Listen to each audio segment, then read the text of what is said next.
Dzień dobry. Witam wszystkich Państwa bardzo serdecznie na webinarze organizowanym w ramach projektu Szkoły Doktorskie to nasza przyszłość. Webinar jest zatytułowany Przedłużenie kształcenia w szkole doktorskiej, możliwości i ograniczenia. I na ten temat porozmawiamy dzisiaj z naszymi gośćmi. Chciałabym bardzo serdecznie przywitać panią profesor doktor habilitowaną nauk medycznych Katarzynę Stolarz-Skrzypek, dyrektor Szkoły Doktorskiej Nauk Medycznych i Nauk o Zdrowiu Uniwersytetu Jagiellońskiego. Dzień dobry. Pragnę również przywitać radcę prawnego Wojciecha Kiełbasińskiego, który jest rzecznikiem praw doktoranta Krajowej Reprezentacji Doktorantów. Dzień dobry. Dzień dobry. Również pragnę bardzo serdecznie przywitać kolejną gościnię Katarzynę Fedejko-Kaflowską, która jest członkinią zarządu Krajowej Reprezentacji Doktorantów. Dzień dobry. Oraz Kingę Krukowską, która jest radną Towarzystwa Doktorantów Uniwersytetu Jagiellońskiego, również aktywną samorządowczynię. Witam, cześć Kinga, bardzo serdecznie. Dzień dobry. Chciałabym bardzo serdecznie podziękować Państwu za przyjęcie zaproszenia i myślę, że przejdziemy sobie już do konkretnych pytań. Bardzo proszę, jeśli ktoś będzie miał chęć odpowiedzenia na pytanie w danym temacie jako pierwszy, to zachęcam do zgłaszania się. Natomiast myślę, że tutaj pierwsze pytanie skieruję do pani dyrektor. Chciałabym panią zapytać, czy pani zdaniem 4 lata to wystarczający okres na realizację rozprawy doktorskiej w szkole doktorskiej, czy może powinien on zostać skrócony, wydłużony? Jak to z perspektywy tutaj istnienia szkoły doktorskiej wygląda w pani perspektywie? Bardzo dziękuję za zaproszenie i cieszę się, że mogę przedstawić jakby punkt widzenia wynikający z doświadczeń Szkoły Doktorskiej Nauk Medycznych i Nauk o Zdrowiu.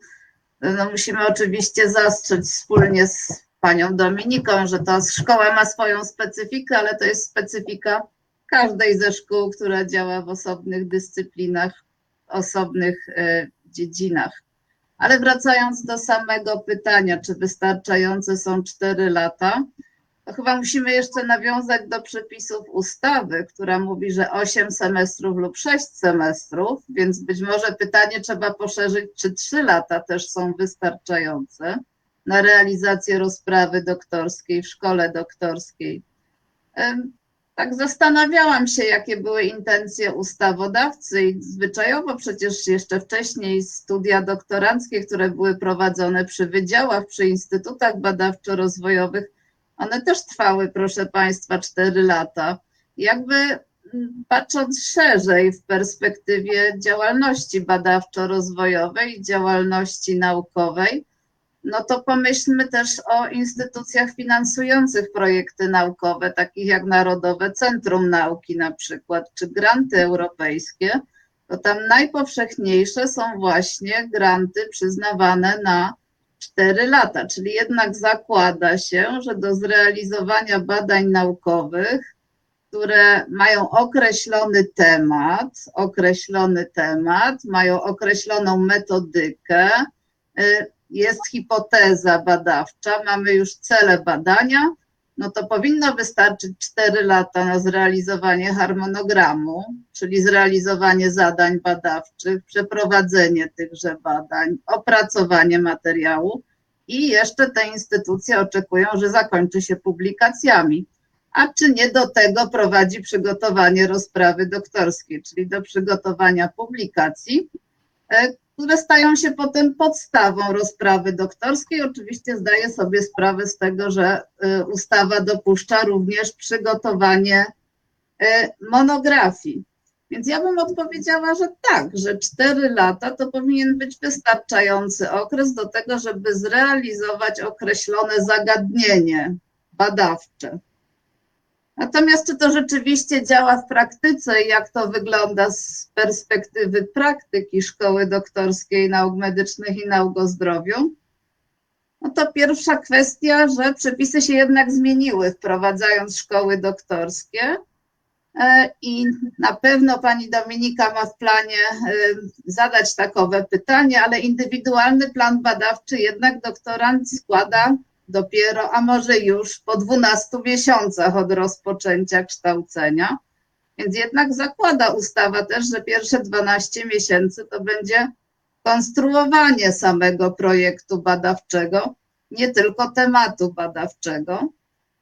A druga kwestia, myślę, że bardzo istotna i wpłynęła nie tylko na nauki medyczne i nauki o zdrowiu i będziemy jeszcze na pewno wspominać przez kolejne lata okres pandemiczny, prawda? Pandemia COVID-19 w 2020 roku w marcu, kiedy zaczął się pierwszy rok kształcenia w szkołach doktorskich, no to nikt nie przypuszczał, że tak długo potrwa i że tak bardzo wpłynie nie tylko na funkcjonowanie podmiotów medycznych, ale na funkcjonowanie całości świata, również naukowego. Przerwane łańcuchy dostaw, różne problemy organizacyjne i ekonomiczne, no to na pewno znacząco utrudniło realizowanie tematów badawczych i projektów naukowych doktorantów.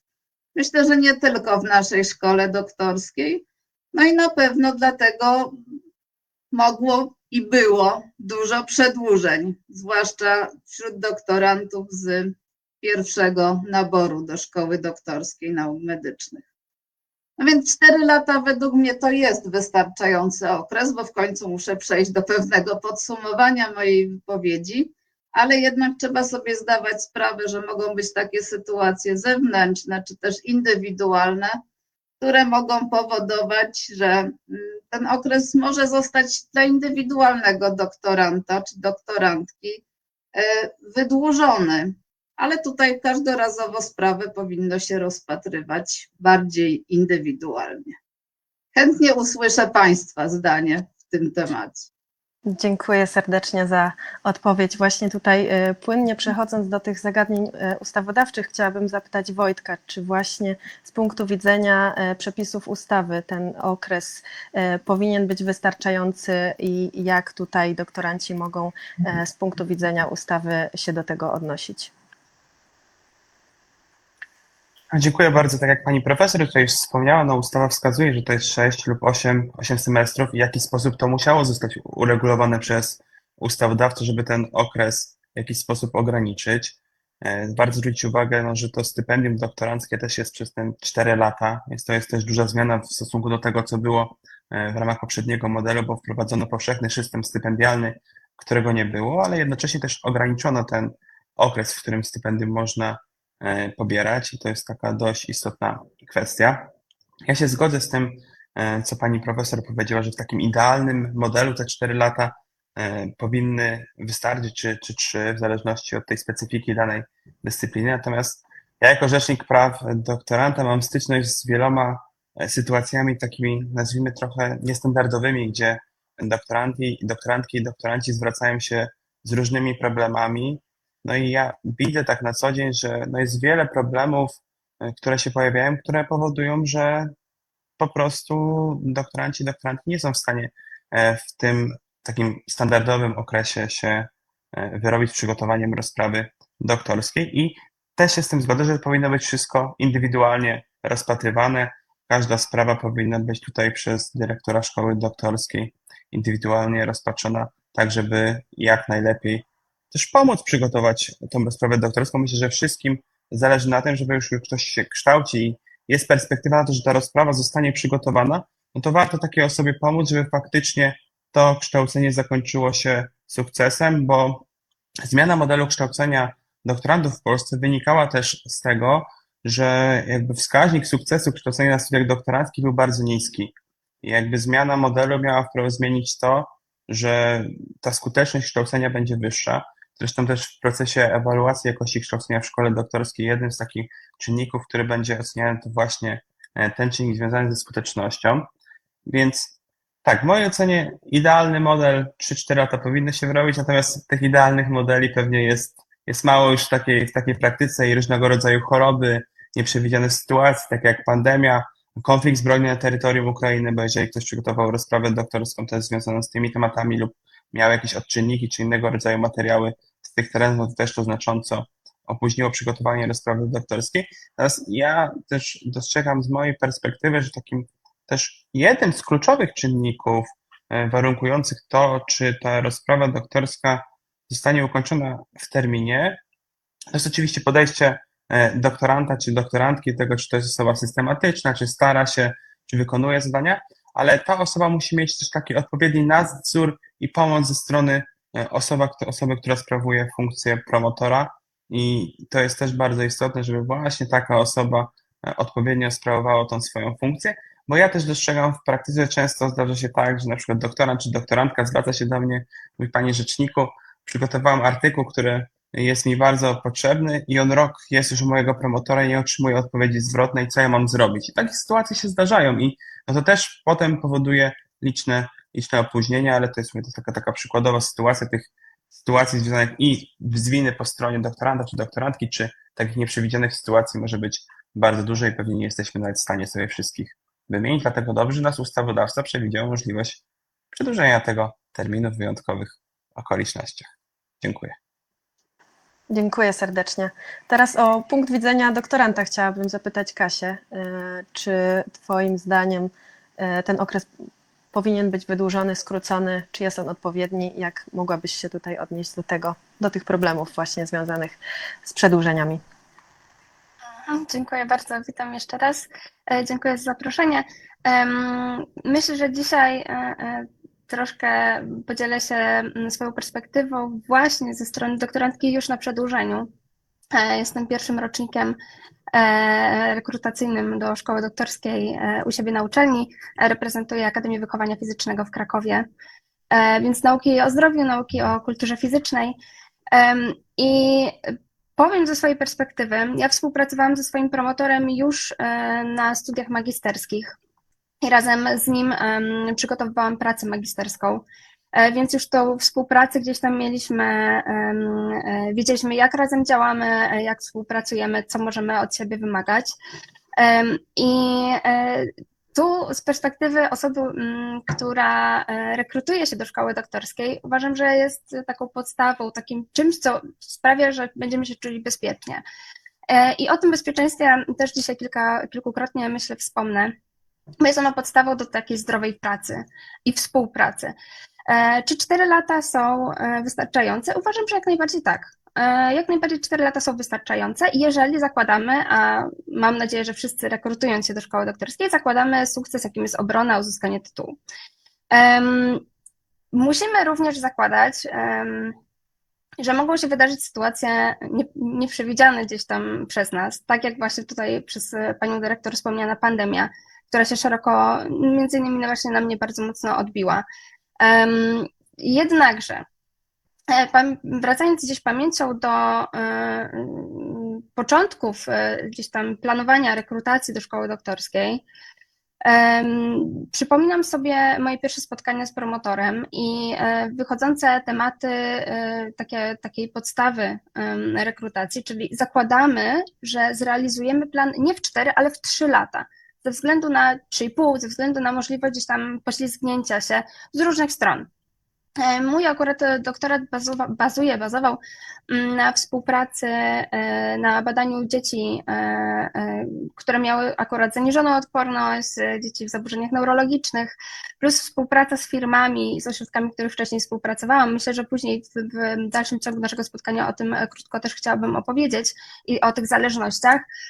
I nie przewidywaliśmy, no nie da się przewidzieć w pewnym momencie, że wszystko padnie. Więc trzeba sobie będzie zaplanować troszeczkę już mniej. To jest też rola promotora, jeżeli chodzi o ten czas.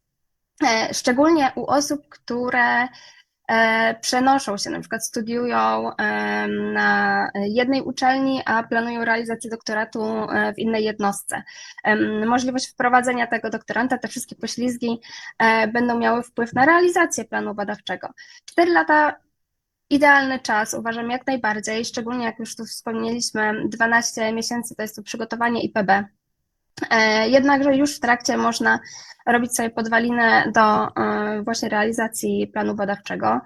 No niestety nie możemy przewidzieć wielu sytuacji, które wydłużą nam czas na realizację tych badań, a czasem na zmianę, tak? Pamiętajmy o tym, że możemy zmienić i że możemy troszeczkę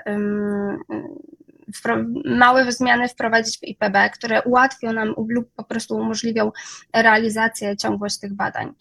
Więc podsumowując, 4 lata jak najbardziej tak, jednakże nie powinniśmy, z mojej perspektywy osoby już na przedłużeniu, planować wypełnienia tych 4 lat.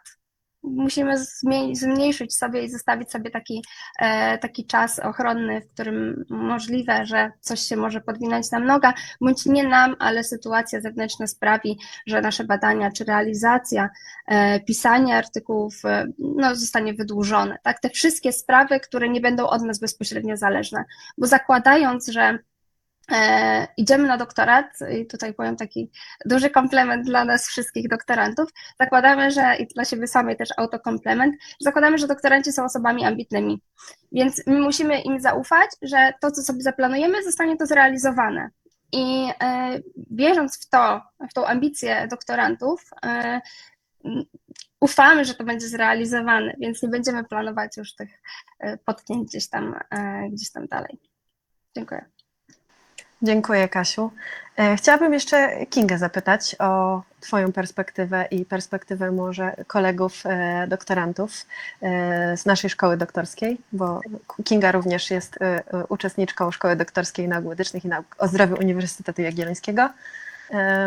Kinga, czy w Twoim zdaniem jest ten okres wystarczający na przeprowadzenie badań, na realizację wszystkich założonych celów w indywidualnym planie badawczym?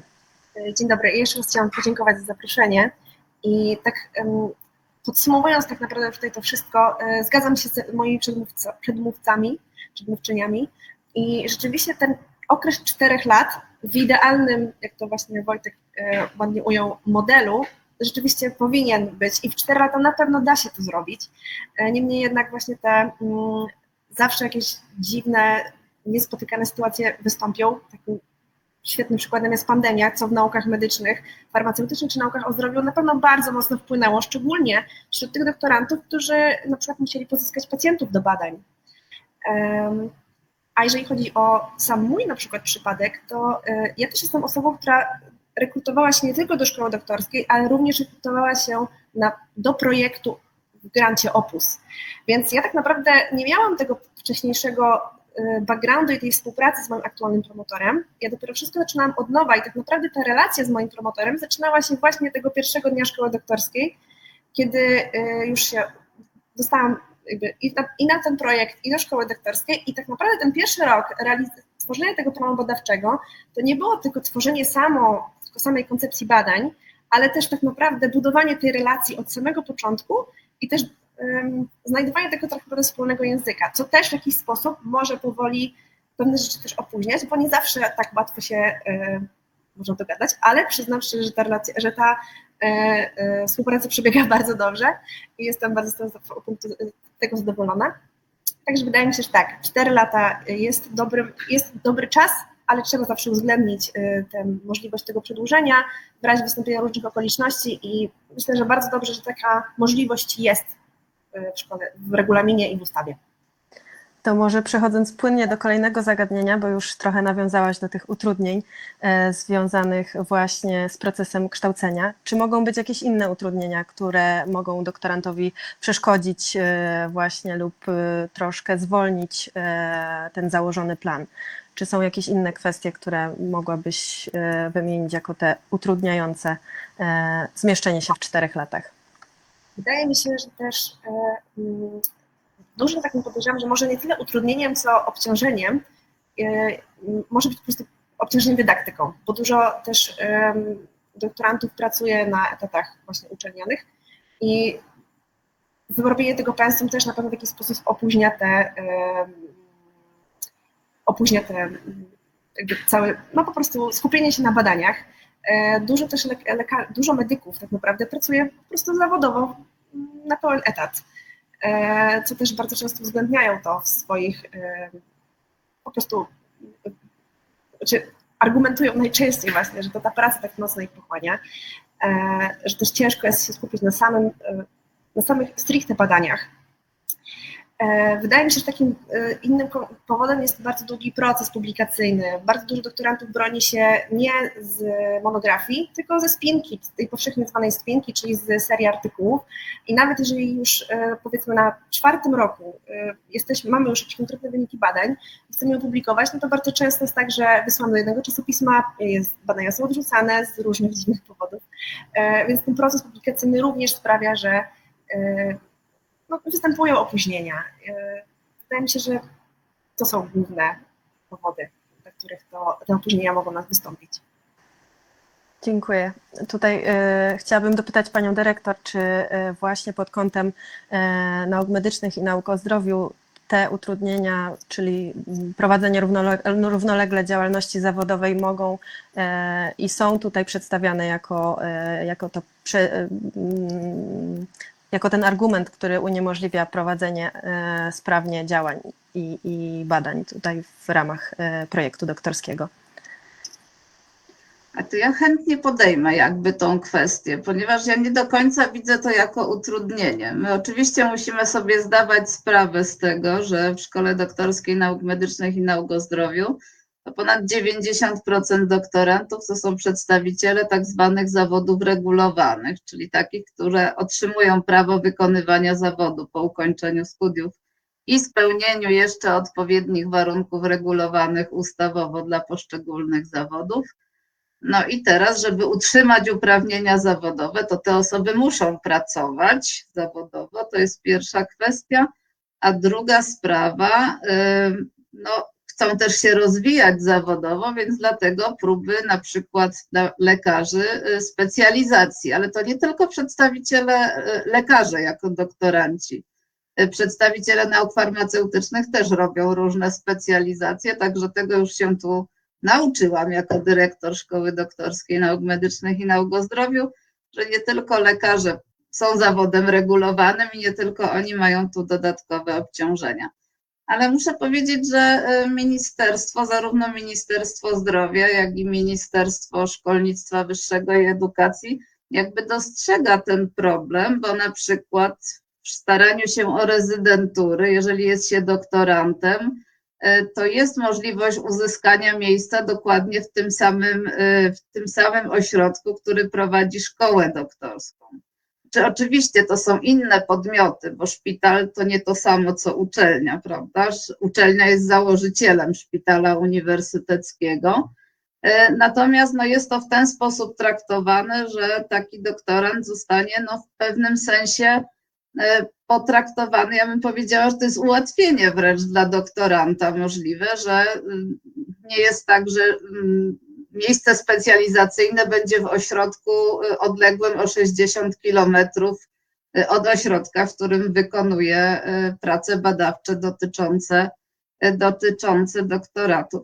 I może takie bardziej codzienne kwestie, nie spotykam się raczej z tym, żeby doktoranci zasłaniali się kwestią swojej odpowiedzialności zawodowej, zaangażowania właśnie w pracę zawodową jako wymówki dla realizowania pracy badawczej. Raczej każdy poszukuje takiego promotora, takiego tematu badawczego, który będzie zbieżny z jego zainteresowaniami zawodowymi w tej węższej dziedzinie.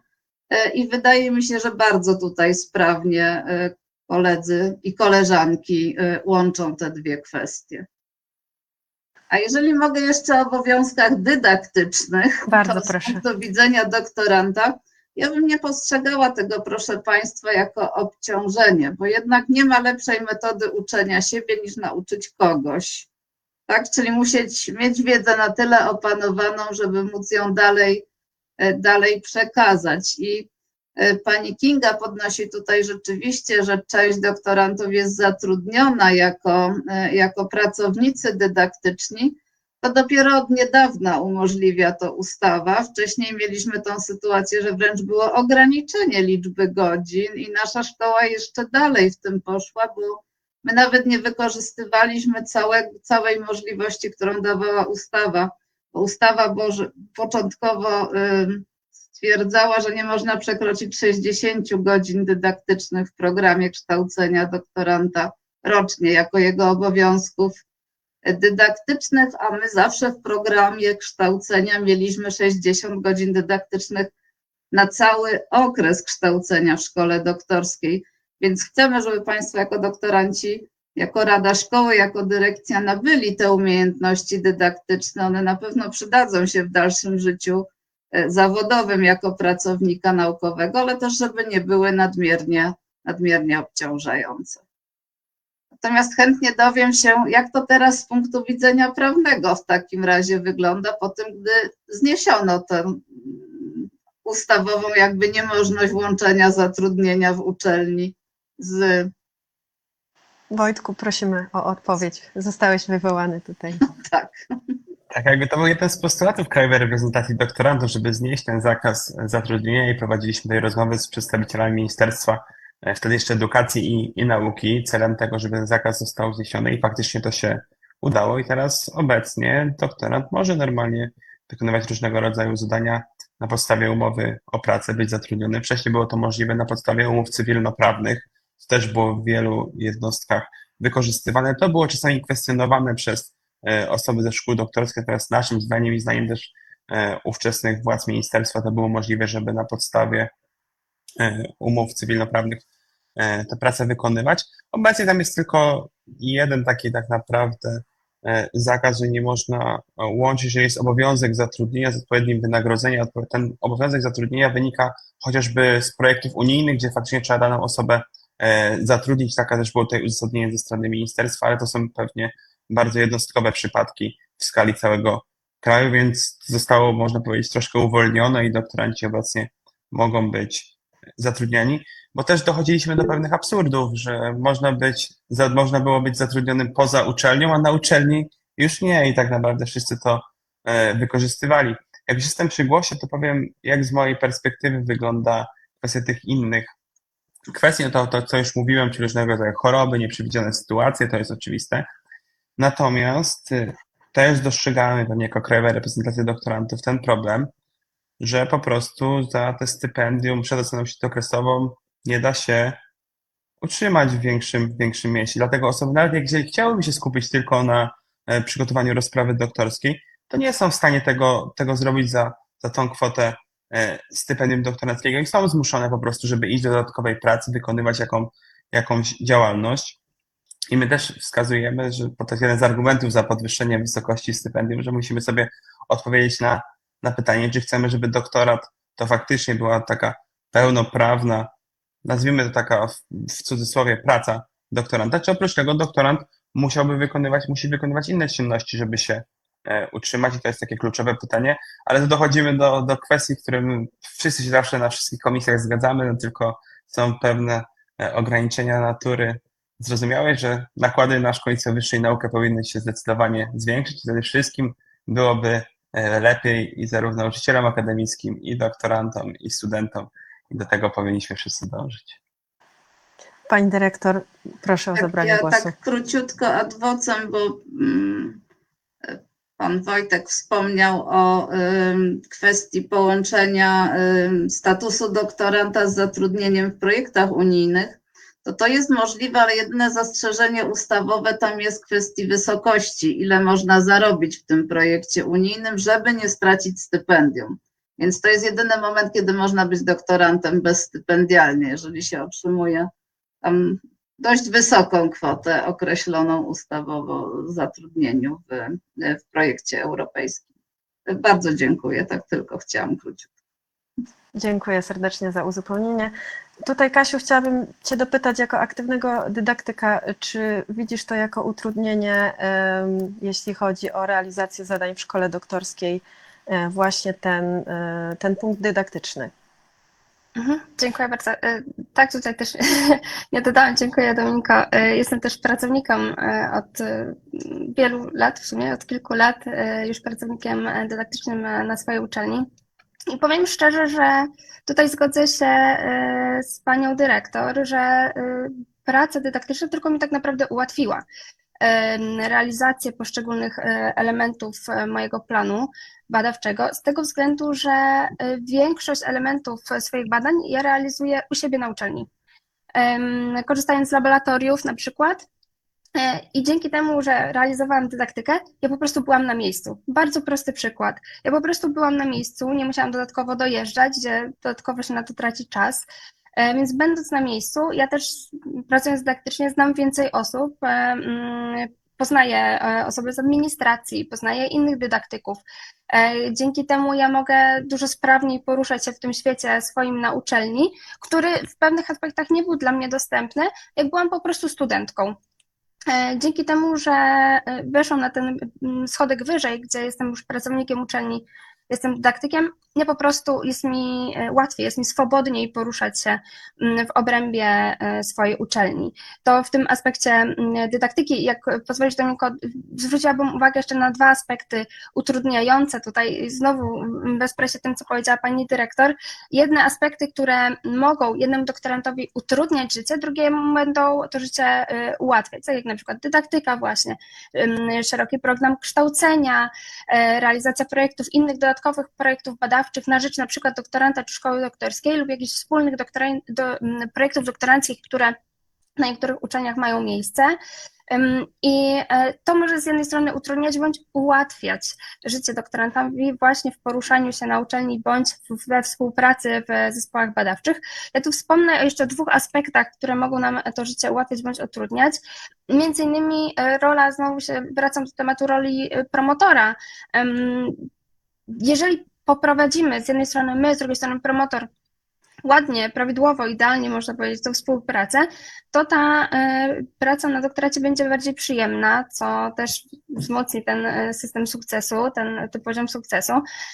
Jeżeli promotor będzie w stanie nakierować mnie w sposób prawidłowy, pomóc w analizie IPB, czy jakichś systemów zagrożeń, ewentualnie realizacji IPB, jeżeli on nakieruje mnie w kontekście jakichś dodatkowych zadań i to dużo łatwiej będzie mi się to bez większych trudności realizować. I tutaj zwróciłabym uwagę na coś, o czym nie wspomnieliśmy, co może nam to bycie doktoranta na uczelni utrudniać, to wszelkiego rodzaju aspekty społeczne i kulturowe.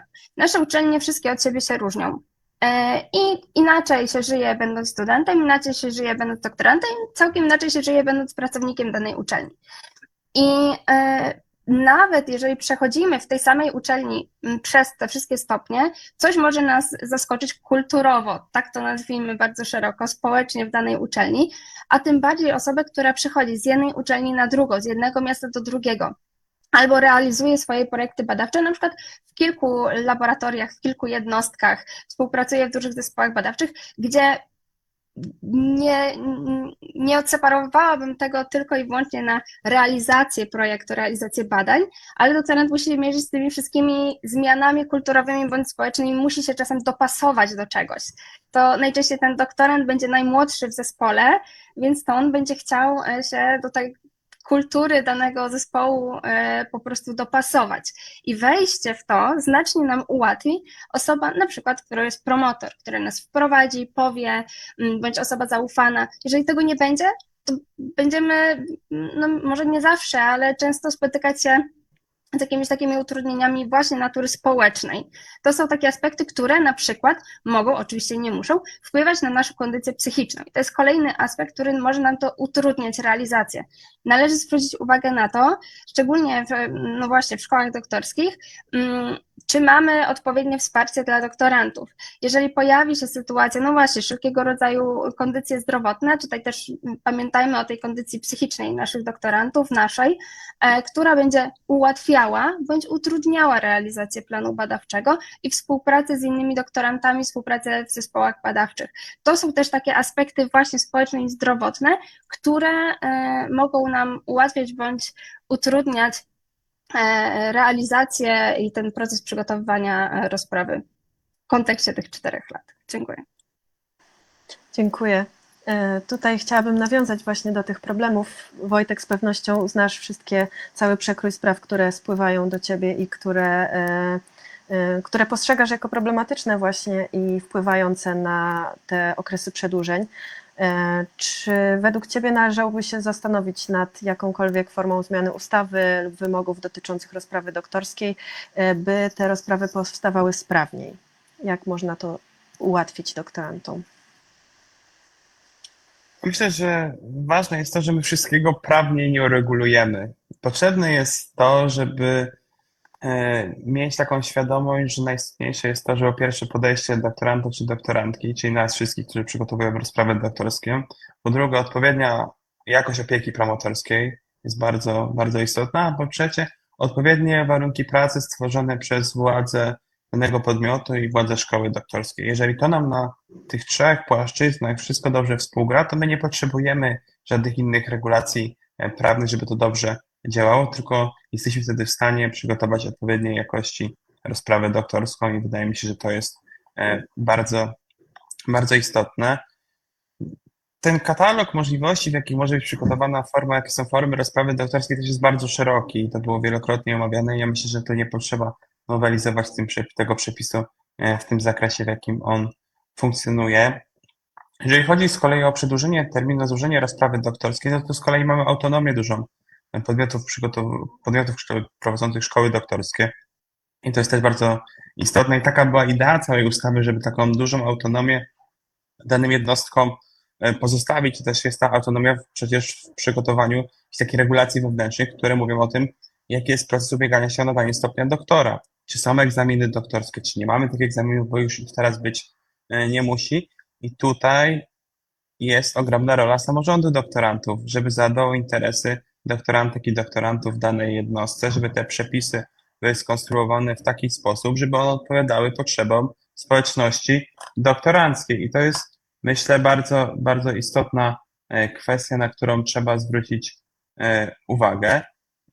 I jeżeli te samorządy będą też odpowiednio działały, no to te interesy będą lepiej zabezpieczone i będziemy tutaj w stanie lepiej te rozprawy doktorskie przygotowywać. Natomiast ja nie dostrzegam jakichś wielkich potrzeb zmian. Oczywiście tą ustawę w wielu kwestiach trzeba doprecyzować, natomiast nie uważam, że to są fundamentalne zmiany, które decydują o skuteczności kształcenia doktorantów w Polsce. Dziękuję serdecznie. Czy według Pani Dyrektor jesteśmy w stanie zapewnić doktorantowi właśnie, tak jak Wojtek wspominał, te idealne warunki do sprawnego napisania rozprawy doktorskiej, przeprowadzenia badań i napisania rozprawy, przygotowania się do obrony? Bardzo trudne pytanie, bo idealne warunki musielibyśmy mieć wpływ na wszystkich promotorów, na wszystkie jednostki, w których prowadzi się prace badawcze. I myślę, że jest to bardziej taka kwestia współpracy szkoły doktorskiej z uczelnią jako taką, prawda? Czyli też bardziej szerzenie informacji o tym, jakie powinny być obowiązki promotora, że to nie jest tylko kwestia przeglądnięcia pewnych dokumentów raz na jakiś czas, tylko że współpraca z doktorantem musi być na bieżąco, że generalnie zachęcamy promotorów do tego, żeby z doktorantem omawiali, jakie są wzajemne oczekiwania zaraz na początku, żeby się nie okazało, że doktorant działa w najlepszej wierze, ale to nie jest to, o co chodziło promotorowi, żeby omówić, jak będzie wyglądać wymiar urlopu, prawda? Co w sytuacji choroby się będzie działo. Nie mamy czegoś takiego dla doktorantów jak zasiłek chorobowy chociażby, ale trzeba omówić, kto w razie sytuacji przejmie obowiązki doktoranta w zakresie realizacji chociażby pewnych badań, prawda? Są części doświadczalne, których nie można odłożyć i kto inny musi jakby stanowić to zabezpieczenie i to musi być pewna osoba, która będzie współpracować w ramach zespołu, w którym pracuje promotor. Ja często się tak zastanawiam, że bycie doktorantem to nie jest łatwa sytuacja. Ja też doktorantką byłam jeszcze oczywiście przy wydziale. I tak nie do końca wiadomo, czy jest się jeszcze studentem, czy już jest się pracownikiem i tak naprawdę przepisy też nie do końca na to odpowiadają. Bardzo mnie cieszy ten trend, że jest mniej, że szkoła doktorska ma możliwość opracowania programu kształcenia w ten sposób, żeby on nie przeładowywał za bardzo, nie zabierał za dużo czasu doktorantowi, a jednak pozwalał uzyskać efekty uczenia się.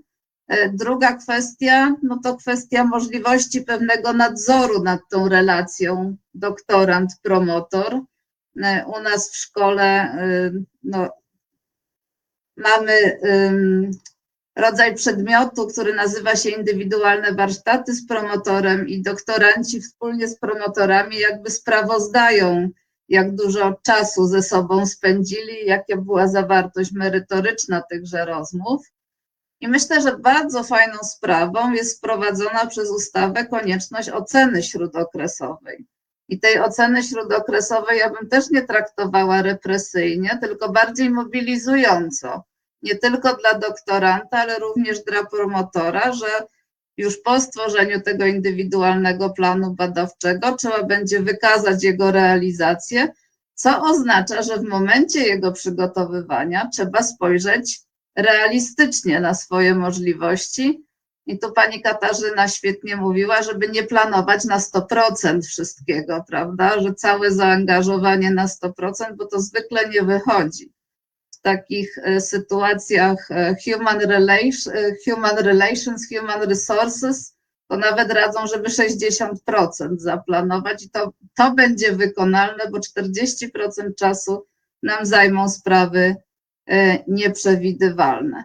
Także ja myślę, że staramy się pomagać w takiej relacji promotor-doktorant, że staramy się nawet pomagać w sytuacjach konfliktowych, w jaki sposób je rozwiązać, jak tu wspomóc tą współpracę doktoranta z promotorem. Natomiast no, indywidualną kwestią każdej jednostki jest to, w jaki sposób wydzieli miejsce pracy dla doktoranta, bo ważne jest, żeby miał też swoje biurko, wiedział, przy którym biurku usiąść, żeby miał swoją szafkę. Może wydaje się to trywialne, ale części jednostek trzeba o tym przypomnieć. Trzeba się takim pracownikiem również od tej strony zaopiekować. Dziękuję serdecznie za odpowiedź. Kingo, tutaj Wojtek wspomniał o udziale samorządu doktorantów we wspieraniu i informowaniu wszystkich doktorantów w ramach szkoły doktorskiej o ich obowiązkach, o ich możliwościach. Czy z Twojej perspektywy, z perspektywy Towarzystwa Doktorantów takie kampanie są potrzebne i ważne, żeby tutaj doktoranci byli poinformowani w pełni i wspierani również przez właśnie samorząd doktorantów? Myślę, że tak i generalnie głównym takim zadaniem samorządu doktoranckich jest przede wszystkim komunikacja naprawdę w każdym obszarze i szerzenie różnych informacji nie tylko o tym, co się dzieje w szkołach doktorskich, ale też o finansowaniu, o różnych grantach badawczych, o tym, jakie są możliwości inne, o warsztatach, kompetencjach miękkich i rozwoju wszelkich możliwych, tak żeby ten doktorant w trakcie tego swojego okresu 4-letniego, czy nawet później na przedłużeniu, jak najwięcej skorzystał z tego, że jest doktorantem i jak najwięcej, skorzystał z tego statusu doktoranta i jak najwięcej rozwinął swoich umiejętności zarówno naukowo-badawczych, jak i dydaktycznych, jak i kompetencji miękkich. Także jak najbardziej samorządy doktoranckie odgrywają tutaj bardzo dużą rolę. Dziękuję serdecznie. A czy Kasiu, Krajowa Reprezentacja Doktorantów wspiera tutaj samorządy doktoranckie właśnie w tej kampanii informacyjnej? Jak z Twojego doświadczenia to wygląda, jak możesz się nim podzielić? Dziękuję. Krajowa Reprezentacja Doktorantów, podobnie jak tutaj Kinga wspomniała, też mamy taką funkcję informacyjną. Chcielibyśmy poinformować o wszelkich zmianach, które następują na przykład w związku z regulacjami prawnymi. Staramy się być na bieżąco, jesteśmy na bieżąco cały czas, żeby doktorantów wszystkich, ale nie tylko doktorantów, ale również właśnie szkoły doktorskie, administrację szkoły doktorskiej. Mówiąc tutaj właśnie ze swojej perspektywy, wiem, że zarówno moja szkoła doktorska, Kolegium Szkoły Doktorskiej, administracja korzysta z pomocy Krajowej Reprezentacji Doktorantów ze wszystkich źródeł i różnych na przykład opinii tutaj Wojtka Kiełbasińskiego i wykorzystuje je w ramach swojej pracy. Jako Krajowa Reprezentacja Doktorantów tutaj również pełnimy taką funkcję pomocową. Jeżeli tylko jest jakaś sytuacja, w której czy dany samorząd, czy dany doktorant jako indywidualna osoba chciałaby się zwrócić ma jakiś problem wewnętrzny w swojej szkole doktorskiej, również można się zwrócić o pomoc zarówno do rzecznika, jak i indywidualnie do osób zarządu Krajowej Reprezentacji Doktorantów. Każdy z nas ma swoją działkę, w moim przypadku jest to zdrowie doktorantów i w działalności danej naszej części możemy tutaj wspomóc zarówno samorządy, jak i doktorantów indywidualnie, ale także właśnie szkoły doktorskie, więc staramy się jak tylko możemy różnymi źródłami tutaj wspomóc. Dziękuję serdecznie za odpowiedź. Chciałabym również nawiązać do kolejnego prawnego aspektu. Panią dyrektor zapytać, czy w Pani ocenie regulamin każdej szkoły doktorskiej powinien regulować te kwestie przedłużeń? Czy powinny być jasne zasady, które określają tutaj kwestie przedłużeń? Wiem, że już jesteśmy w trakcie kilku właśnie takich procesów rozpoczętych. Jak to wygląda z Pani perspektywy? Mi akurat podoba się koncepcja, że to regulamin szkół doktorskich reguluje warunki przedłużenia, ponieważ tak jak już tu wielokrotnie padło, każda szkoła doktorska ma jednak swoją specyfikę i też występuje również na poziomie administracji, dyrekcji i Rady Szkoły Doktorskiej pewien proces uczenia się, czyli co jeszcze byłoby potrzebne i w jaki sposób ten regulamin poprawić, myśląc jednak o skuteczności przygotowania tych rozpraw doktorskich, a skuteczność oczywiście zakłada, że umożliwia się doktorantowi przygotowanie tej rozprawy doktorskiej w odpowiednim czasie. Także pozostawienie również w gestii szkół doktorskich kwestii przedłużenia bez jakby ujednolicania na poziomie ustawy, według mnie pozwala na bardziej otwarty, wyrażę się jakby prawniczym słowem, katalog możliwości, tak? Czyli mamy więcej wtedy możliwości indywidualnych decyzji również, jeżeli pozostawimy takie nie do końca zamknięte tylko sytuacje i że bardziej w tym regulaminie zawarty jest wydźwięk indywidualnego rozpatrywania sprawy każdego doktoranta. Dziękuję serdecznie za odpowiedź.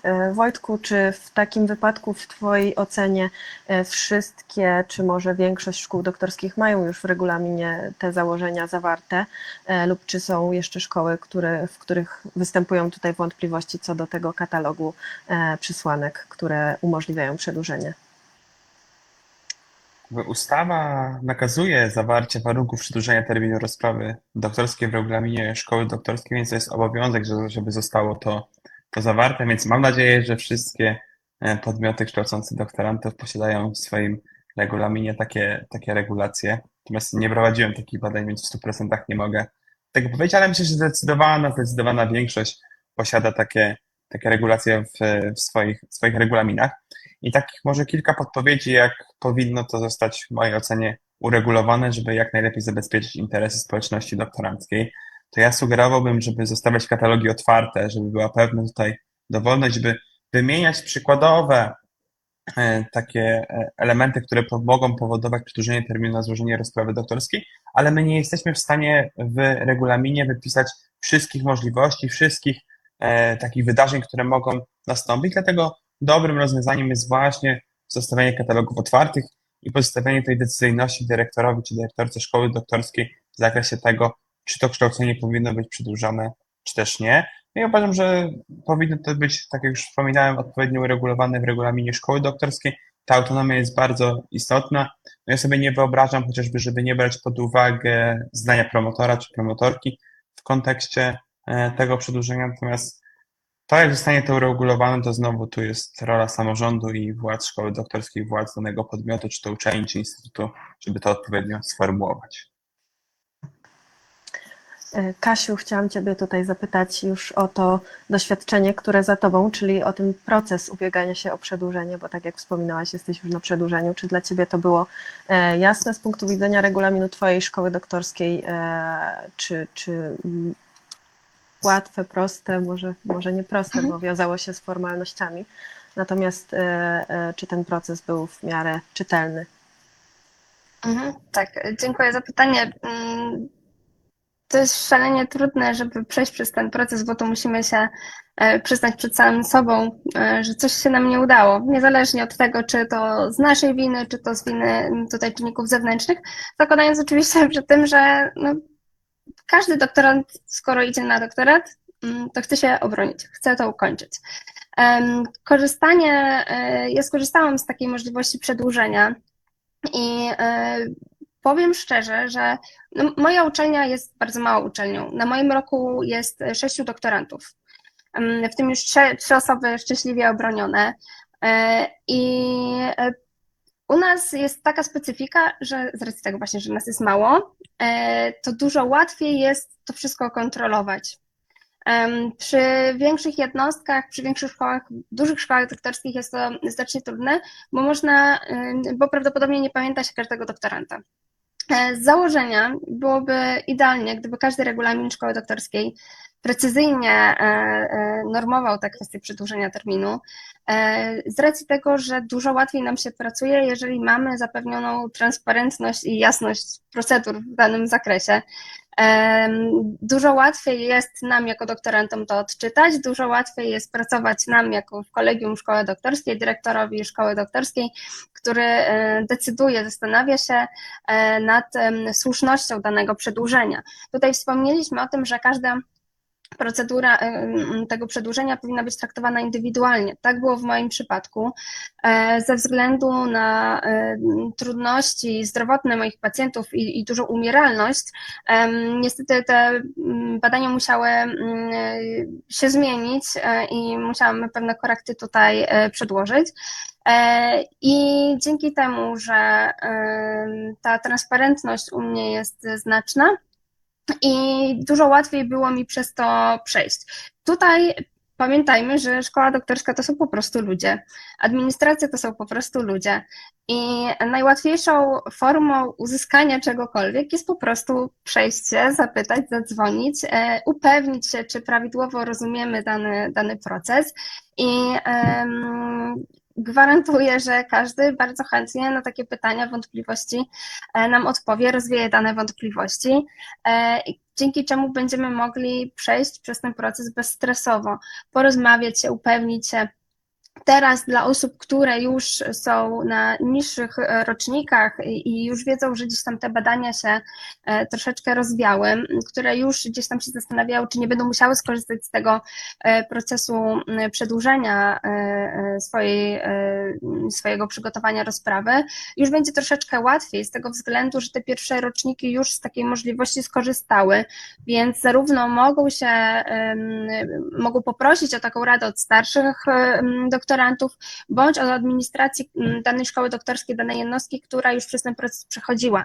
Już wiemy jak, już mieliśmy takie sytuacje, więc tym osobom będzie po prostu łatwiej.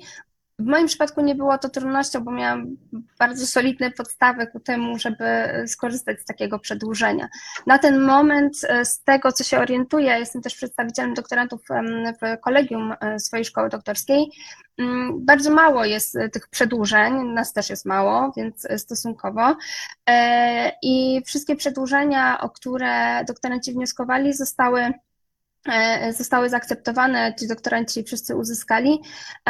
To jest też taka specyfika właśnie tych nauk o zdrowiu, nauk o kulturze fizycznej.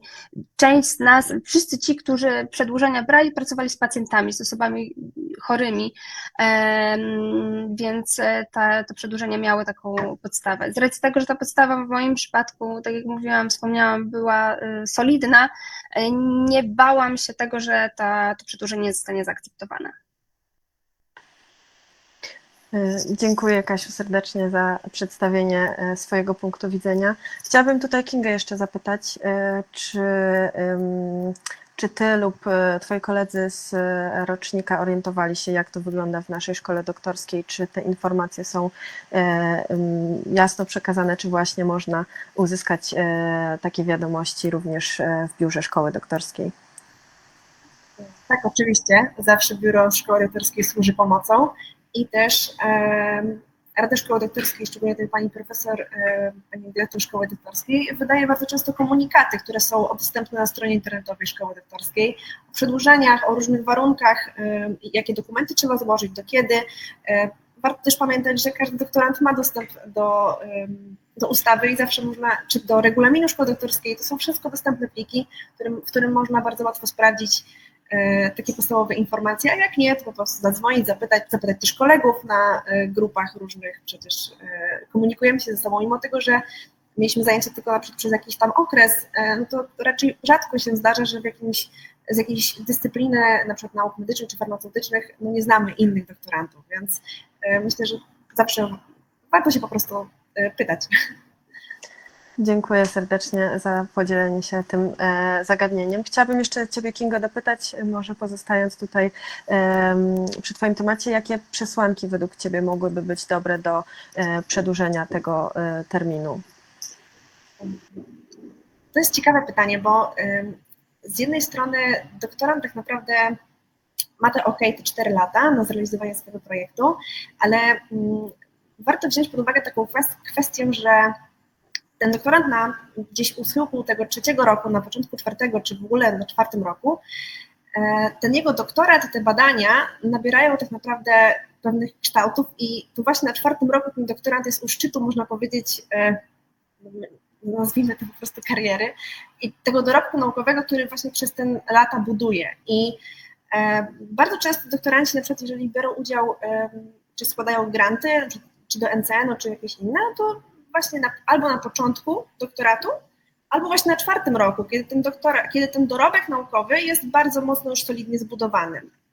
I często się zdarza tak, że po wielu próbach na przykład aplikacji w różnych grantach, nie tylko tutaj czy z NAWY, czy z NCN-u, ale też na przykład przy aplikacji nie wiem, o granty nie wiem, rządów jakichś zagranicznych, typu rządu francuskiego, czy typu programów typu Fulbright, po wielu tak naprawdę próbach dopiero dostajemy ten nasz grant albo dostajemy jakieś zewnętrzne finansowanie, czy uzyskujemy grant na wyjazd badawczy właśnie na 4. roku, kiedy tak naprawdę powinniśmy ten doktorat kończyć.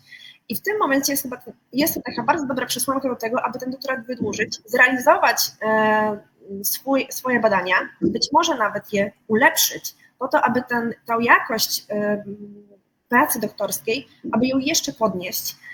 Poza tym też ten rok, powiedzmy, jeżeli mówimy o tym przedłużeniu i nam się uda uzyskać to przedłużenie, no to zawsze mamy tę szansę na to, żeby te badania jeszcze sobie rozwinąć, nawiązać nowe współprace, więc wydaje mi się, że wyjazdy różne zagraniczne, wyjazdy badawcze albo pobyt właśnie na takich wyjazdach, czy na stażach badawczych w trakcie 4. roku, czy wyjazd, który by obejmował na przykład kolejny rok, myślę, że to jest bardzo dobra przesłanka właśnie do tego,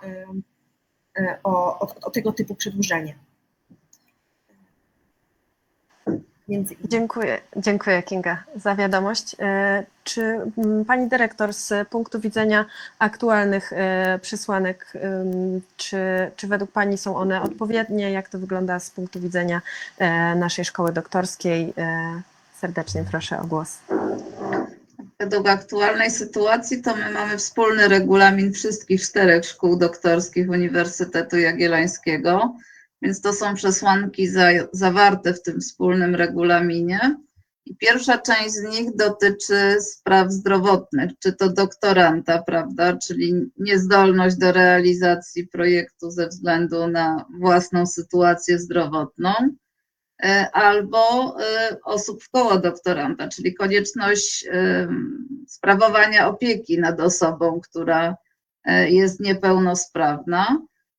Następnie jest kwestia sprawowania opieki nad małym dzieckiem, no bo oczywiście wiemy, że jest możliwość zawieszenia kształcenia, prawda, z powodów związanych z rodzicielstwem, ale to jakby pierwsze 12 miesięcy nie wyczerpuje opieki nad małym dzieckiem, więc tutaj również mamy taką możliwość.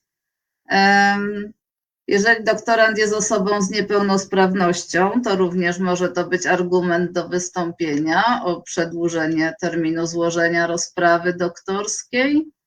No i wreszcie mamy sytuację taką, jak pani Kinga tutaj wspomniała, czyli że mamy konieczność prowadzenia długoterminowych prac badawczych.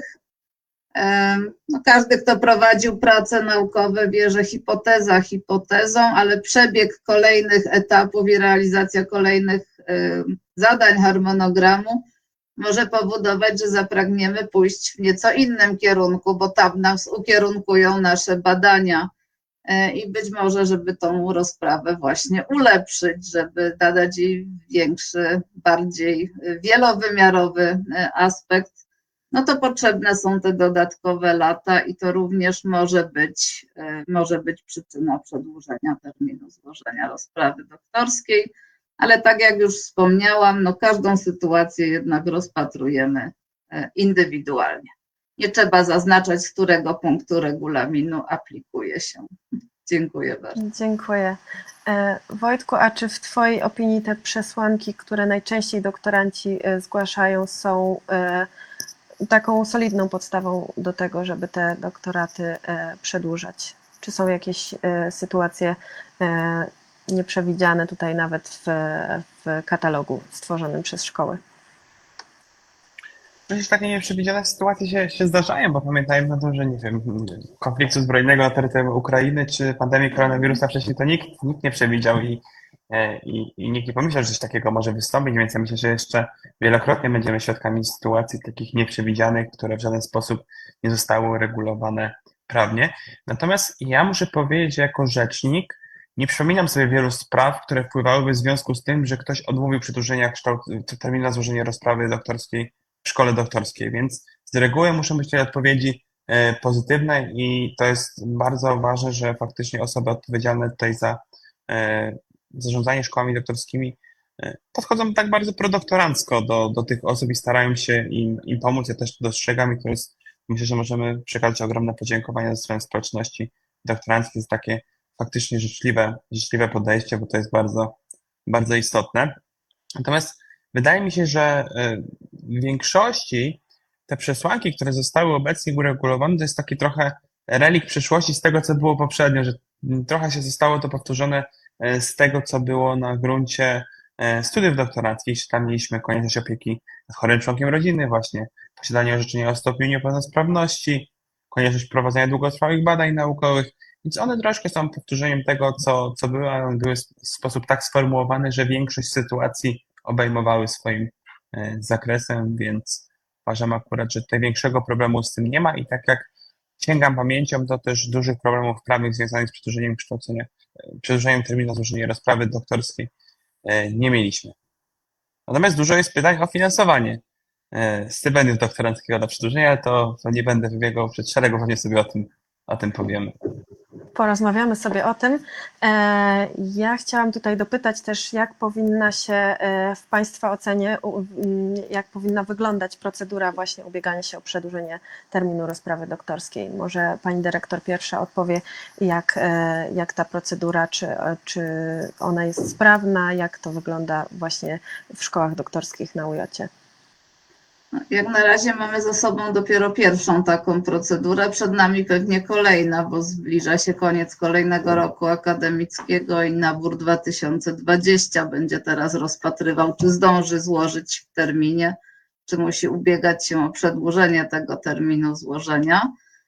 Po pierwsze, myślę, że jest bardzo dużo czasu dane doktorantowi na tą decyzję, bo wystarczy, że zwróci się z takim wnioskiem na 7 dni przed przewidywanym terminem złożenia rozprawy doktorskiej, a jest to termin zapisany w indywidualnym planie badawczym przez samego doktoranta w uzgodnieniu z promotorem. Następna kwestia, no tak jak wspomniałam, każde podanie rozpatruje indywidualnie i tak na pewno robią to również dyrektorzy pozostałych szkół doktorskich. Czasami prosimy o dodatkowe informacje, zwłaszcza jeżeli planowane są dodatkowe działania badawcze, czyli dochodzi do poszerzenia, zwiększenia wymiaru indywidualnego planu badawczego, czyli to nie jest tylko zmiana tej daty złożenia rozprawy doktorskiej, tylko no, trzeba bardziej rozpatrywać to jako modyfikacja indywidualnego planu badawczego.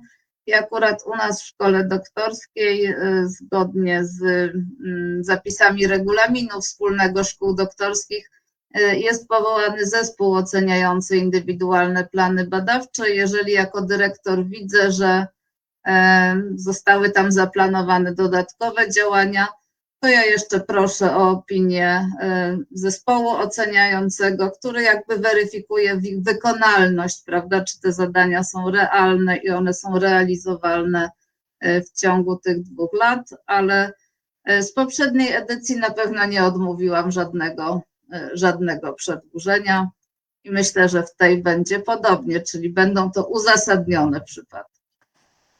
Dziękuję serdecznie za odpowiedź. Kasiu, chciałam dopytać, jak to u Ciebie wyglądało pod kątem dokumentacyjnym, jak ten proces się kształtował, czy potrzebna była jakaś dodatkowa dokumentacja, czy tak jak Pani Dyrektor wspominała, również było to podejście indywidualne do doktoranta? Dziękuję. W moim przypadku, powiem szczerze, głównie wspierałam się właśnie na planie badawczym. Podeszłam do tego w ten sposób, tak jak zostałam nakierowana w szkole doktorskiej. Należało wyszczególnić wszystkie te elementy, które właśnie w moim przypadku ze strony sytuacji niezależnych ode mnie, i to była pandemia koronawirusa, nie mogły zostać w takim systemie, w takim terminie wykonane, oraz zaplanowałam dodatkowo takie, nazwijmy to, działaniami naprawczymi, procesami naprawczymi, wszystkimi zmianami, przedstawiłam taką propozycję rozwiązań, jak wobec tego inaczej mogę postąpić, jak wobec tego załatać te dziury, które powstały niezależnie ode mnie, i wyznaczyć ten kolejny, następny termin, powiedzmy, który by mnie już obowiązywał w stosunku do złożenia tej rozprawy doktorskiej. Nie spotkałam się z żadnymi sytuacjami, które by mi to utrudniły, szczególnie dlatego, że ta procedura u mnie jest jasna i przejrzysta. Tak jak wspomniałam wcześniej, mamy małą szkołę doktorską, ale to nie zależy od wielkości szkoły doktorskiej, ale od chęci pomocy, poświęcenia czasu tutaj w sekretariacie szkoły doktorskiej, gdzie uzyskałam pełne takie zabezpieczenie, że spokojnie macie taką możliwość, jest taka możliwość, pomogę Ci, zrobię co tylko będę mogła, jak masz jakieś pytania, jak masz jakieś wątpliwości, służę tutaj radą i pomocą, jak nie będziemy wiedzieć, to będziemy się konsultować dalej. Więc ja zostałam o czymś takim zapewniona, co też dało mi poczucie bezpieczeństwa i taką możliwość po prostu spokojnego działania dalej. Wszystkie dokumenty konsultowałam, wszystkie dokumenty oczywiście konsultowałam z promotorem i tutaj ważna rzecz, ważność współpracy doktoranta z promotorem i wszelkiego rodzaju trudności, które oczywiście w moim przypadku promotor o nich wiedział na bieżąco, że jest taka trudność, że jest problem z tą umieralnością pacjentów, gdzie już nie mogłam do nich wrócić i przeprowadzić dalszych badań, co w moim przypadku połowa wyników była nieważna, co najmniej połowa wyników, i już na bieżąco przed już złożeniem tych dokumentów, przed taką myślą o przedłużeniu, już się zastanawialiśmy, jakie działania naprawcze gdzieś tam wprowadzić. I to tylko i wyłącznie dzięki tej relacji, którą z promotorem można sobie wypracować. A w kontekście dokumentów to tak samo taka opinia promotora o tym, że jest świadomy takich trudności, że jest świadomy sytuacji, z którą doktorant się boryka, oraz o tym, że te działania naprawcze i ten nowy IPB, te zmiany w IPB, on je zna, one były z nim konsultowane i jest pewny tego, że dzięki naszej współpracy doktoranta i promotora zostaną one w pełni wykonane. Także podsumowując, w moim przypadku akurat nie było to trudnością, ale dzięki temu, że zostałam w taki sposób bardzo przyjazny przywitana z tą myślą, że faktycznie będę musiała skorzystać z tego przedłużenia, o czego w ogóle nie planowałam, jak już wiemy, planujemy to na 3-4 lata, nie na 5 czy 6. Także borykałam się z tym bardzo długo, z taką myślą, że jednak dłużej będę musiała to realizować. Dziękuję, Kasiu. Wojtku, chciałabym jeszcze Ciebie dopytać o te możliwości, bo jesteśmy świadomi tego, że ustawa przewiduje możliwość przedłużenia kształcenia do 2 lat. Natomiast czy w Twojej opinii, w Twojej ocenie regulaminy już konkretnie szkół doktorskich powinny zastrzegać sobie prawo do możliwości przedłużenia do roku czasu, do 2 lat? Jak ta procedura powinna się kształtować? Jak tutaj kierownictwo może wspomagać doktorantów w tych procedurach? Musimy sobie odpowiedzieć na jedno ważne pytanie na sam początek. Jak daleko regulamin szkoły doktorskiej może ingerować w regulacje ustawowe? I tak jak w niektórych kwestiach ustawa nam zostawia pewien zakres swobody, tak w wielu kwestiach nie możemy pewnych rzeczy zmienić. Skoro ustawa nam mówi, że możemy maksymalnie te 2 lata przedłużyć termin na złożenie rozprawy doktorskiej, to nie możemy powiedzieć, że w danej szkole doktorskiej będzie można tylko do roku, albo będzie można 3, bo to mamy to uregulowane, nie możemy tego zmienić. Natomiast jak ktoś składa wniosek o przedłużenie o 2 lata, to nie znaczy, że dyrektor szkoły doktorskiej musi się na to zgodzić. Może przedłużyć na pół roku, jak uzna to za stosowne, może na rok, a może w ogóle stwierdzić, że w tym przypadku dana osoba nie rokuje, nie przygotuje tej rozprawy doktorskiej, więc przedłużenia nie będzie. Podobnie jeżeli chodzi chociażby o stypendium, tak, doktoranckie. Stypendium doktoranckie mamy przez 4 lata. Na przedłużeniach nie możemy tego stypendium przyznawać już. No chyba, że są oczywiście pewne wyjątki, bo jeżeli ktoś nie wykorzystał tego 4-letniego okresu, szybciej, znaczy to nie chcę teraz wchodzić tutaj w szczegóły, ale co do zasady 4 lata, tak, jak przekroczymy te 4 lata, to jest koniec, nie wliczamy do tego okresu, gdzie ktoś był chociażby na zawieszenie kształcenia z powodu rodzicielstwa, ale mamy te 4 lata przekroczone, stypendium już nie przysługuje i nie może regulamin tego zmienić, że stypendium na przykład w danej szkole doktorskiej będzie przyznawane. Trzeba szukać innych możliwości finansowania, więc to jest bardzo istotne, żeby wiedzieć, w jakim przypadku ustawa daje nam tą swobodę i my możemy pewne rzeczy modyfikować na gruncie aktów prawa wewnętrznego, w tym przypadku regulaminu szkoły doktorskiej, a w jakich my nie możemy pewnych rzeczy zmienić, bo nawet jak je zmienimy, to one nie będą zgodne z aktem hierarchicznie wyższym, czyli automatycznie będziemy musieli i tak stosować regulacje ustawowe. Dziękuję. Wspomniałeś tutaj o możliwościach finansowania, o tym, że na przedłużeniu nie ma już tej możliwości ustawowej, natomiast wspomniałeś o dodatkowych możliwościach. Z jakich tytułów takie dodatkowe możliwości finansowania na przedłużeniu przysługują? Uczelnia może tworzyć jakieś własne wewnętrzne środki, może dać środki na dokończenie badań, to nie musi nazywać stypendium doktoranckie, to może być jakiś system grantowy na przygotowanie lepszej jakości rozprawy doktorską na przykład, tak? To może być nawiązaniem współpracy z podmiotami zewnętrznymi, żeby ufundować w jakiś sposób środki zewnętrzne. Niektóre uczelnie, które są w ramach projektu Inicjatywy Doskonałości Uczelnia Badawcza, to mają dodatkowe środki, które też przekazują na badania dla doktorantek i doktorantów. Tak naprawdę możliwości, żeby te środki przyznawać, to możemy znaleźć bardzo wiele, ale najważniejsze jest to, żeby te środki w ogóle posiadać. Jak uczelnia czy instytut posiada środki, to znajdzie się jakiś taki model, który pozwoli na przyznanie już nie stypendium doktoranckiego, ale w innym po prostu modelu przyznawanie tych środków, tak żeby te osoby mogły dalej prowadzić te badania, skupić się na nich, a nie myśleć o tym, za co się tak naprawdę utrzymać. Dziękuję. Kingo, Ciebie chciałam zapytać, jak z punktu widzenia doktoranckiego, czy uważasz, że powinno to stypendium bądź inne środki materialne przysługiwać lub móc się starać o nie w trakcie przedłużenia? Jak to wygląda z Twojej perspektywy? Z mojej perspektywy wydaje mi się, że ogólnie, zgodzę się tutaj z Wojtkiem, rzeczywiście,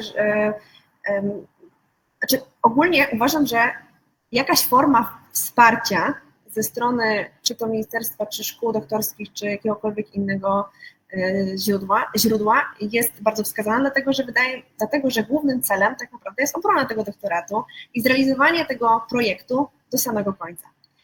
I to nie jest tylko, nie zależy tylko od, podejrzewam, samemu doktorantowi, ale też z perspektywy promotora, szkoły doktorskiej, w ogóle uczelni, tych badań, które po prostu są realizowane i które też są pewnym wkładem w naukę, tak? Rozwój nauki. W jakiej byłoby to formie? Myślę, że to jest bardzo ciężka kwestia do analizy i bo też można by spróbować określić, komu takie finansowanie się należy, a komu nie. Ciężko, podejrzewam, coś takiego zmierzyć.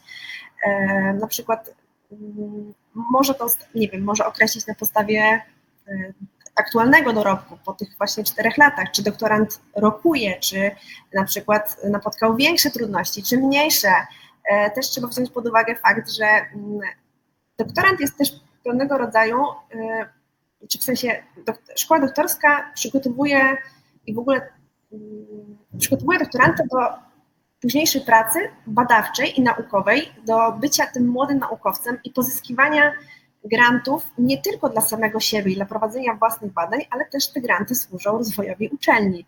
Doktorant jest również reprezentantem na różnych krajowych, czy to kongresach, czy konferencjach, reprezentantem danej uczelni i instytutu, więc zostawienie go tak jakby na tym 4. roku bez żadnego wsparcia jest trudne, jest na pewno utrudnienie, ale też wiemy, że pozyskiwanie środków z grantów nie jest aż takie proste, ponieważ ten współczynnik sukcesu jest coraz niższy i wydaje mi się, że warto na tę kwestię zwrócić uwagę i jakaś forma wsparcia na pewno zapewniłaby doktorantom taki spokojny sen, że mogą ten doktorat skończyć bez zmartwienia się właśnie o to, z czego będą żyli, z czego te badania sfinansują, czy tam je dokończą. Nawet jeżeli po wielu próbach na przykład uzyskiwania środków, czy startowania w różnych projektach, a raczej aplikacji o różne granty, no niestety się takiemu doktorantowi nie powiodło, a tak bardzo często też się dzieje.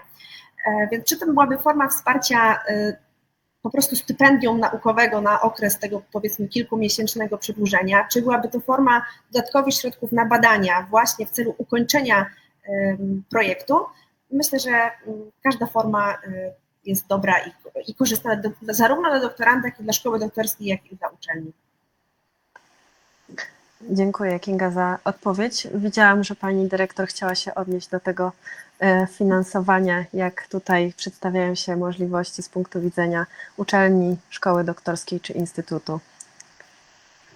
Ja powiem tak, zagadnienie na pewno nie jest łatwe, bo oczywiście doktorant działa też na korzyść uczelni, ale pamiętajmy, że uczelnia, ja tu myślę oczywiście o uniwersytecie, to jednak jest instytucja publiczna i otrzymuje środki publiczne, tak samo jak stypendium przez okres też 4 lat jest płacone ze środków publicznych.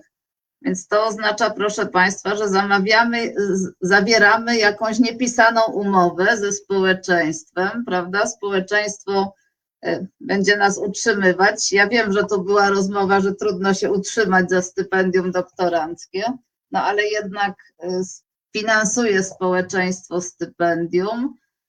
No i oczekuję, że będzie mieć wykształconego doktoranta, tak? Na koniec okresu tych 4 lat. No i teraz kwestia sytuacji, kiedy będzie możliwość, że to stypendium będzie wydłużone, no co się stanie z punktu widzenia w ogóle administracji patrząc, to jeżeli będzie możliwość przyznawania dalszej kontynuacji stypendiów na kolejne lata, to ja Państwu gwarantuję, że wzrośnie liczba przedłużeń natychmiast. W związku z tym zmienimy się jako administracja w kwestię tropiącą, czy doktorant jest już gotów do obrony, czy jednak słusznie się stara o przedłużenie. No i wydaje mi się, że to nie może być tak wprost, że automatycznie to stypendium jest przyznawane. Być może mógłby być pewien system konkursowy, prawda, że dla najbardziej rokujących stypendia, żeby też zagrzewał doktorantów bardziej do starań, a aktualne środki uczelni dla doktorantów na przedłużeniu. Po pierwsze, myślę, że ważna kwestia jest to, że doktorant na przedłużeniu jest nadal doktorantem, czyli może korzystać z całej infrastruktury uczelni, może nadal prowadzić badania naukowe na infrastrukturze uczelni bez dodatkowych opłat, może korzystać z poczty mailowej, może korzystać z bibliotek uczelnianych. Może też starać się o środki takie dodatkowe, grantowe. Tutaj padło Uniwersytet Badawczy Inicjatywa Doskonałości. To również takie środki mamy na Uniwersytecie Jagiellońskim. i one również są dostępne dla doktorantów tych na przedłużeniach. No, trzeba sobie zdawać sprawę, że one są jednak przyznawane na krótki okres czasu z koniecznością dość szybkiego ich rozliczenia i to raczej są środki na działalność badawczą, a nie na bezpośrednio utrzymanie się doktoranta. Także obawiam się, że w tym momencie takiego systemu stypendialnego nie mamy i tu duża rola samorządu, żeby próbować pewnych działań, które no, byłyby akceptowalne i przez administrację uniwersytetu, administrację szkół doktorskich i pomogły najbardziej potrzebującym doktorantom na przedłużeniach. Dziękujemy Pani Dyrektor za zachęcenie. Myślę, że tutaj informacja do wszystkich samorządów, że warto się starać i podejmować takie rozmowy w swoich jednostkach, żeby takie stypendia lub wsparcie mogło powstawać i mogło tutaj doktorantów na przedłużeniach wspierać. Kasiu, a czy w Twojej opinii te stypendia są potrzebne na przedłużeniu, czy raczej nie? Raczej powinniśmy kończyć jak najszybciej? Ze swojej perspektywy, jako doktorantki właśnie na przedłużeniu, powiem szczerze, że to już jest proces męczący, gdzie naprawdę gwarantuję wszystkim, że doktorat na przedłużeniu naprawdę chcę to ukończyć. Chcę skończyć, bo to też się wiąże z ogromnym obciążeniem psychicznym, o którym już wcześniej wspomniałam. Z założenia, tak jak pamiętam ten czas, ten okres, w którym wdrażano szkoły doktorskie, były studia doktoranckie u nas na uczelni, z założenia te szkoły doktorskie miały być taką, powiedzmy, tworzeniem takiej elity nauki, gdzieś, gdzie bardziej się docenia doktoranta, no właśnie poprzez to, że mamy zagwarantowane stypendia i nie trzeba się o nie dodatkowo ubiegać, o to takie stypendia dla utrzymania się, żeby tego doktoranta na uczelni po prostu zatrzymać. Zakładano, że doktorant będzie takim w połowie właśnie może pracownikiem. Masz stypendium, które jest trochę jakby wypłatą i wynagrodzeniem dla doktoranta za tą pracę ciągłą, więc może więcej czasu z założenia przeznaczy na tą pracę na uczelni, pracę bądź w instytucie na realizację swojego doktoratu. I w sytuacji, w której no, z różnych względów doktorant musi skorzystać z tego przedłużenia, nagle traci to wsparcie takie, no właśnie, zakładając, że nazwiemy to utrzymanie, no ale z drugiej strony raz traci, a z drugiej strony kolegium czy dyrektor szkoły doktorskiej kwalifikuje takiego doktoranta do przedłużenia i zakładając, że są duże szanse na to, że on się obroni. Gdyby tych szans nie było, to nie byłoby tego przedłużenia. No ale mamy doktoranta na wielu uczelniach na przedłużeniu, który takiego wsparcia nie ma.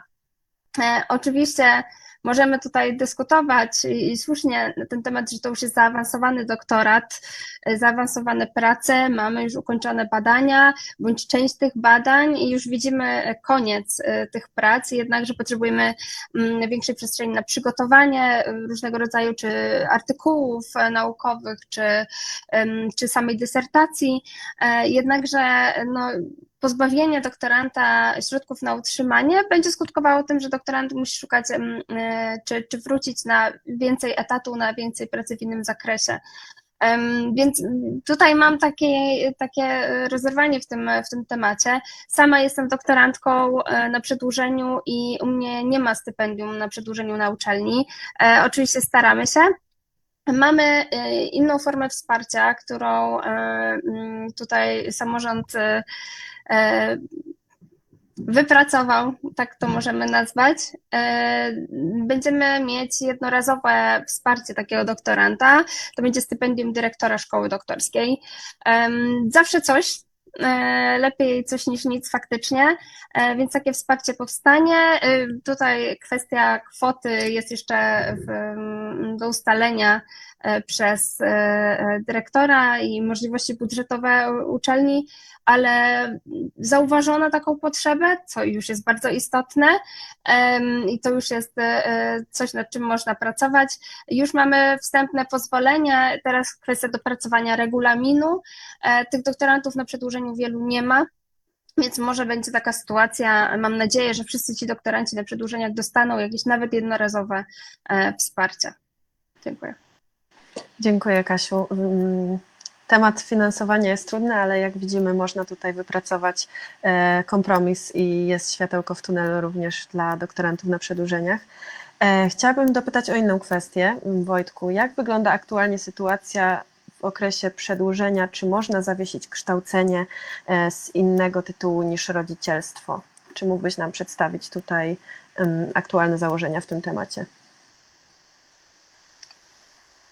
Problem w ogóle z zawieszeniami kształcenia to jest problem szerszy i w ogóle z ubezpieczeniami społecznymi to jest taki temat, który się pojawia i wraca, bo ustawa nam nie reguluje kwestii zawieszenia kształcenia w innych przypadkach aniżeli rodzicielstwo i to jest jeden duży dość problem. Natomiast i w naszej opinii, w opinii ministerstwa, regulaminy szkół doktorskich mogą przewidywać takie mechanizmy zawieszenia kształcenia nawet w okresie przedłużenia i uważam, że jak najbardziej jest możliwe, żeby zawiesić też kształcenie w okresie przedłużenia.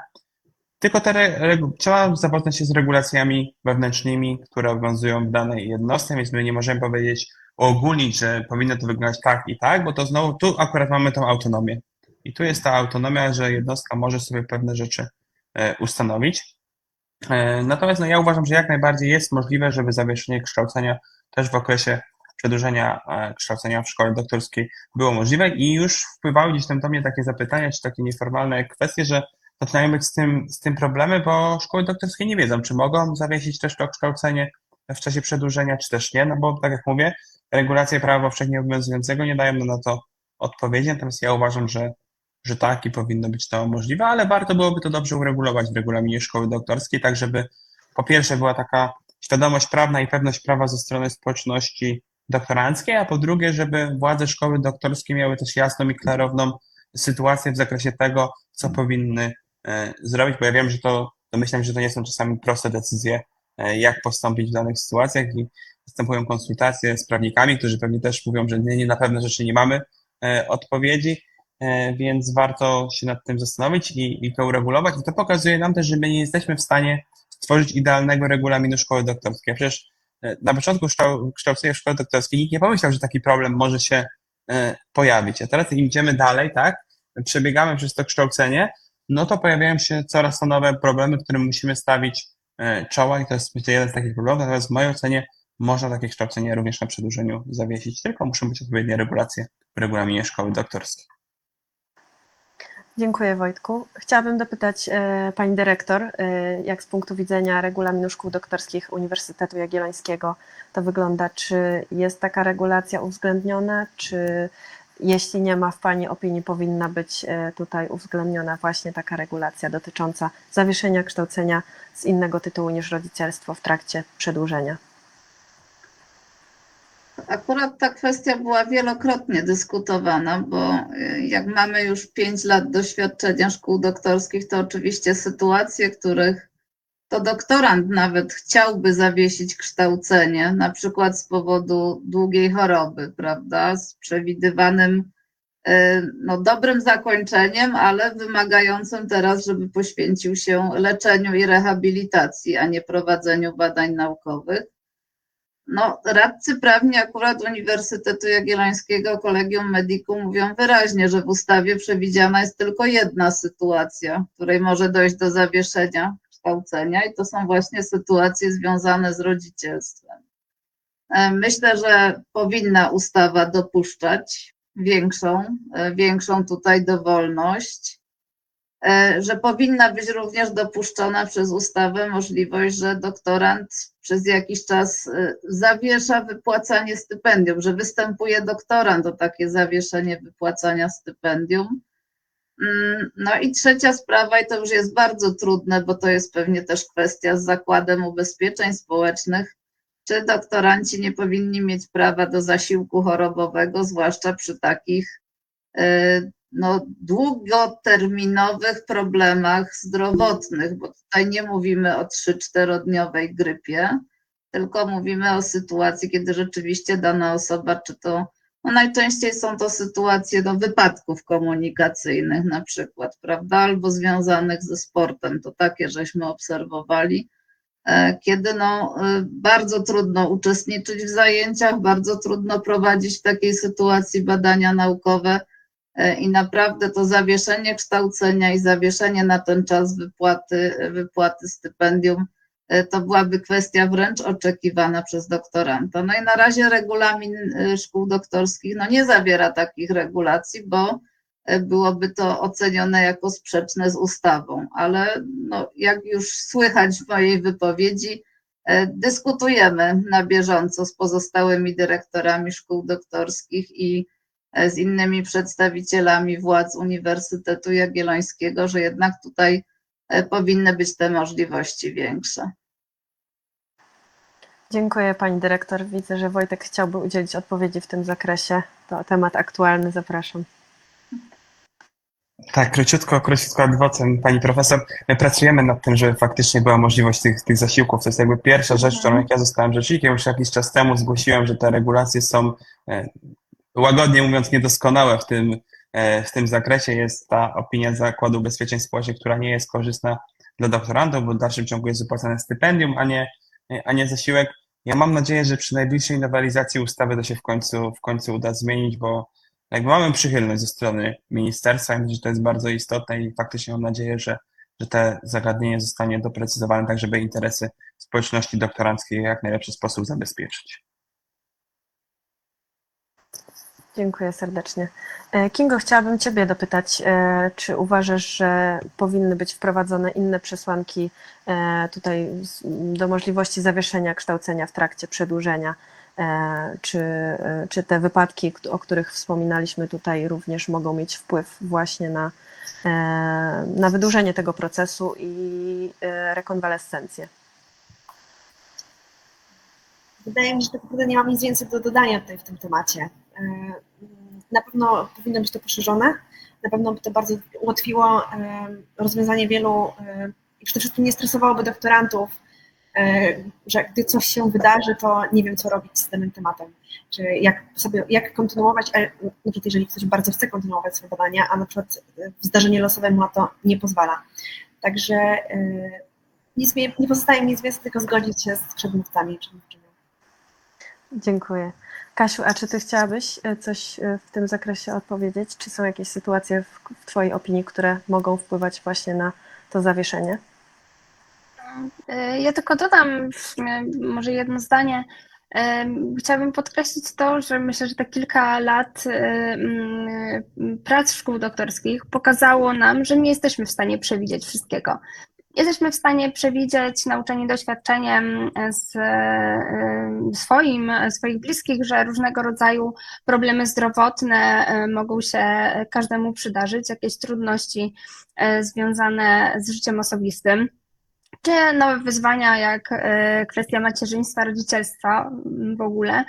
No ale nie jesteśmy w stanie przewidzieć wielu sytuacji, tak jak na przykład konflikt zbrojny tuż za naszą granicą, czy kwestia wcześniejszej pandemii i skutków pandemii, bo one wiele miesięcy jeszcze po samej pandemii skutki odczuwaliśmy jako doktoranci, jako osoby współpracujące w tym systemie ochrony zdrowia. Nie jesteśmy w stanie tego przewidzieć, więc jedyne, co tutaj możemy zrobić w tej kwestii, to nie zamykać sobie bardzo mocno nie zamykać tego katalogu.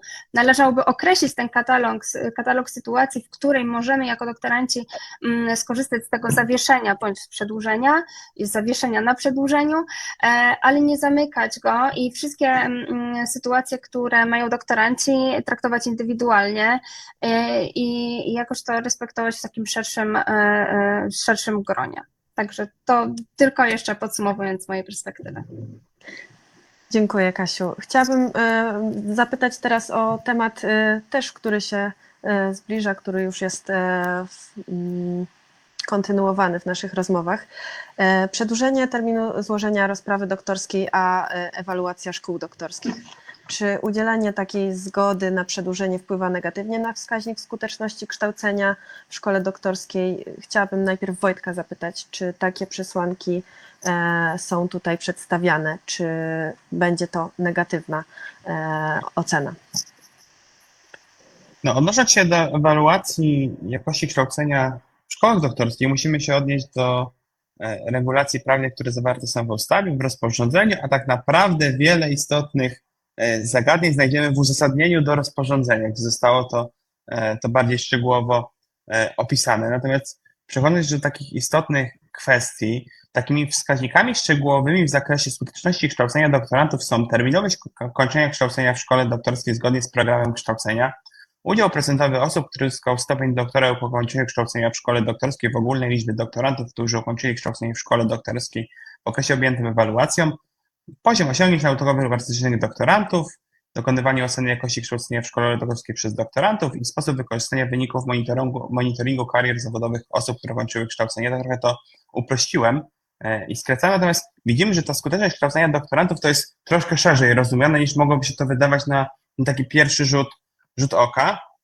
Natomiast w mojej ocenie, jeżeli te mechanizmy przedłużenia terminu na złożenie rozprawy doktorskiej, czy przedłużenia kształcenia, czy zawieszenia kształcenia będą wykorzystywane zgodnie z regulacjami prawnymi, to nie ma podstaw do tego, żeby to było zarzucane jakiś taki negatywnie w szkole doktorskiej, no bo po to te mechanizmy są, po to ustawodawca je przewidział, żeby można było z nich skorzystać. Ale to też nie może być tak, że korzystamy z nich w ten sposób, że obojętnie kto jak nam uzasadni, wszystkim przedłużamy, bo tak jest najprościej, tylko to faktycznie powinno być poprzedzone jakąś indywidualną oceną, o której już pani dyrektor wspominała i to powinno być odzwierciedlone w dokumentacji, która jest do danej osoby przygotowana. Natomiast ja też uważam, że te pierwsze ewaluacje jakości kształcenia w szkole doktorskiej, które rozpoczną się już za chwilę, no bo tak naprawdę formalnie to już się od kolejnego roku akademickiego te ewaluacje zaczną.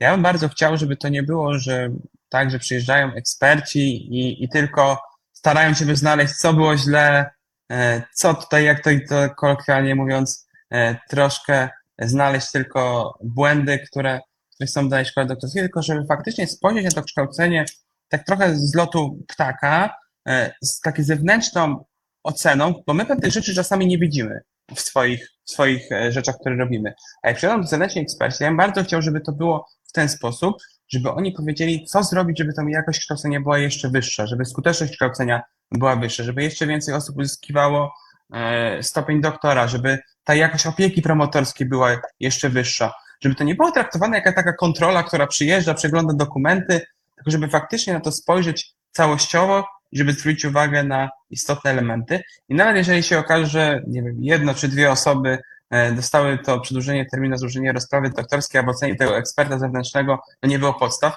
to moim zdaniem to w żaden sposób nie jest podstawa do tego, żeby wystawić negatywną ocenę szkoły doktorskiej. Natomiast no też musimy być świadomi tego, że to będą pierwsze oceny i zobaczymy, jak eksperci będą do tego podchodzić. Eksperci dopiero są wybierani, nie wiemy, co to będą za osoby. Będzie też ekspert zagraniczny, więc będzie też takie spojrzenie, nazwijmy to międzynarodowe. Zobaczymy, jakie tutaj będzie podejście tych osób.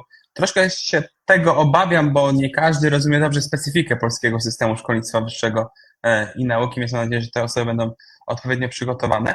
No ale tak jak uważam, tak jak powiedziałem, konkludując i odnosząc się do tego, o co zapytałaś, to ja nie uważam, że zgodne z prawem przedłużenie terminu na złożenie rozprawy doktorskiej to nie powinien być czynnik, który by decydował o tym, że będzie to negatywnie odbierane. Natomiast weźmy pod uwagę to, że jeżeli ktoś już skończy kształcenie, złoży tę rozprawę w szkole doktorskiej, to się liczy, bo to mamy ten procent osób, które faktycznie się obroniły, a złożyły tę rozprawę doktorską, więc też w interesie szkoły doktorskiej jest pewnie to, żeby jak najwięcej osób uzyskało ten stopień doktora, bo wydaje mi się też lepiej faktycznie zgodzić się na ten rok przedłużenia, niż skreślić tę osobę po tych 4 latach i powiedzieć i sobie w trybie eksternistycznym, no bo też moim zdaniem powinniśmy takim osobom pomagać, jak już rozmawialiśmy, że dużo środków zostało i czasu w te osoby zaangażowane, żeby faktycznie w jakiś sposób to się pozytywnie skończyło.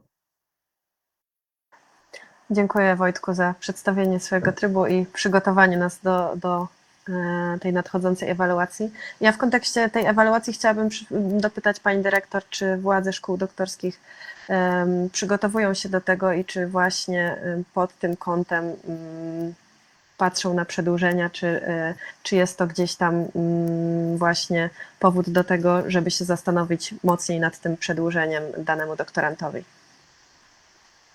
Czy władze szkół doktorskich przyglądają się zasadom ewaluacji, to muszę zapewnić, że oczywiście tak. I takich spotkań, na których spotykamy się z przedstawicielami też innych szkół doktorskich i szkoleń jest no, coraz więcej dotyczących ewaluacji. Natomiast ja tu nie postrzegam ewaluacji jako kwestii opresyjnej i mam nadzieję, że nie będę się mylić.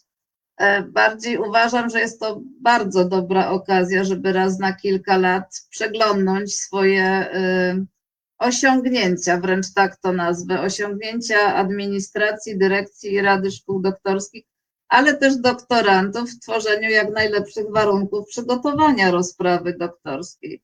Czyli jest to kwestia przeglądnięcia dokumentacji, regulaminu, czy program kształcenia jakby zbliża nas do tego celu.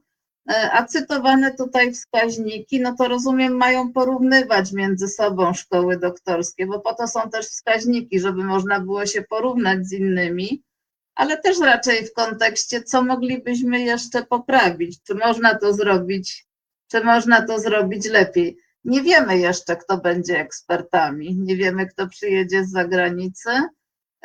Pierwsze szkoły doktorskie wyznaczone do ewaluacji zostały wyznaczone na 4. kwartał już 2024. Nie ma wśród nich żadnych ze szkół doktorskich Uniwersytetu Jagiellońskiego. No, rozumiem, że lista na 2025 rok jest jeszcze ciągle otwarta, więc niewykluczone, że wtedy my, Pani Dominiko, i pozostałe osoby kształcące się w naszej szkole. Wydaje mi się, że trzeba zachować tutaj zdrowy rozsądek, zarówno doktoranci, jak i nadzorujący, i promotorzy, i kierownicy programów doktorskich, i też dyrekcja, jeżeli mamy uzasadnione przyczyny przedłużenia, jeżeli liczymy, że jednak dojdzie do przygotowania rozprawy doktorskiej w ramach szkoły doktorskiej, to trzeba raczej się na to przedłużenie wyrażać zgodę na to przedłużenie, a niekoniecznie martwić się nadchodzącą ewaluacją.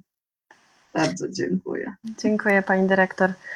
Kasiu, chciałam Ciebie podpytać tutaj, bo wiem, że gdzieś ten 4. kwartał tutaj czeka Twoją szkołę doktorską. Czy kwestia tego przygotowania się do ewaluacji szkoły doktorskiej, czy może to wpływać właśnie na decyzje tutaj komitetów oceniających przedłużenia? Czy u Ciebie jest to tak respektowane lub przygotowujecie się pod innym kątem do tego?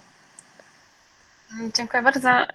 Tak, okazuje się oczywiście, że moja uczelnia jako pierwsza została wylosowana. Będziemy czekać na ewaluację i wydaje mi się, że do ewaluacji wszystkie szkoły doktorskie powinny być już przygotowane, jeżeli od samego początku dbają o tą zgodność formalną, o taką wszystkie bezpieczne procedury i dobre traktowanie swoich doktorantów i pracowników. Tutaj chciałabym zaznaczyć, że ważne jest to, żeby monitorować i analizować te przyczyny przedłużeń cały czas. Już mamy poszczególne przesłanki w okolicach ocen śródokresowych do tego, żeby stwierdzić, że mogą być jakieś większe, mniejsze problemy w realizacji IPB u niektórych doktorantów. I jeżeli te trudności zostaną rozwiane już na ocenie śródokresowej, to jakby szkoła doktorska powinna czuć się bezpiecznie. Pojawiały się, tak jak wspomnieliśmy w dzisiejszej rozmowie, różnego rodzaju przyczyny zależne i niezależne od doktorantów, z którymi musimy sobie radzić. I indywidualnie respektujemy każdego doktoranta, każde przyczyny przedłużeń.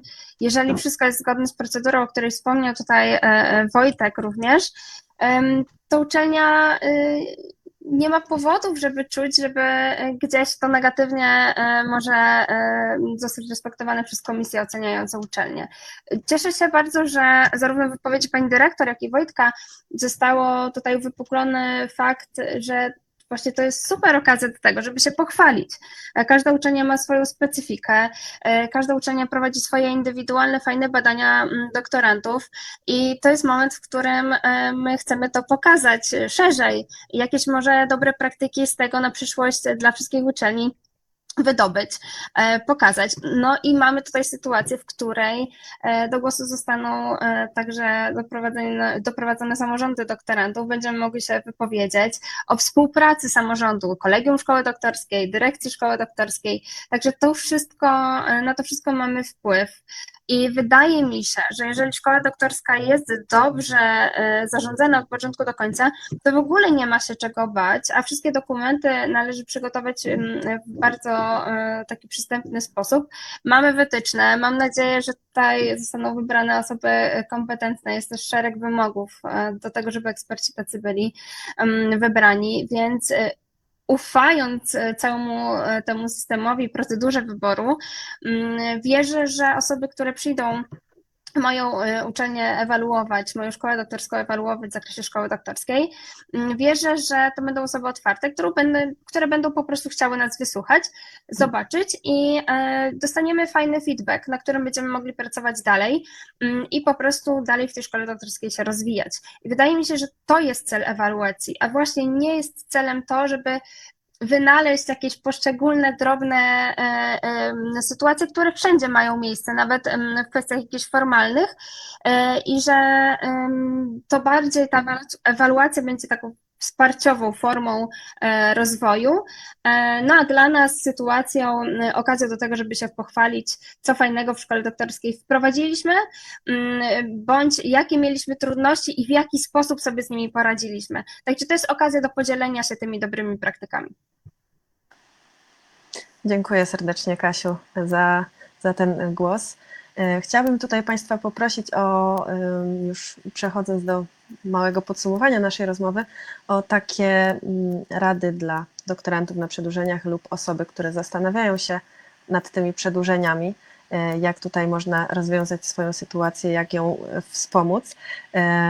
Zanim do tego przejdziemy, to widzów chciałabym poprosić, jeśli są jakieś pytania, to serdecznie zapraszam do zadania ich na czacie lub zgłoszenia się tutaj z wszelkimi wątpliwościami do Biura Rzecznika Praw Doktoranta, które jest tutaj aktywne i wiemy, że zgłoszeń jest coraz więcej, napływają, więc jeśli ktoś ma jakieś wątpliwości, jakiekolwiek w sprawie przedłużeń, to myślę, że tutaj zespół Rzecznika Praw Doktoranta z chęcią odpowie na te pytania.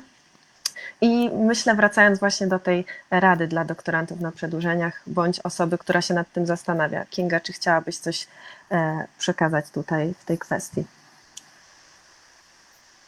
Jakie rady? To jest bardzo ciekawe pytanie.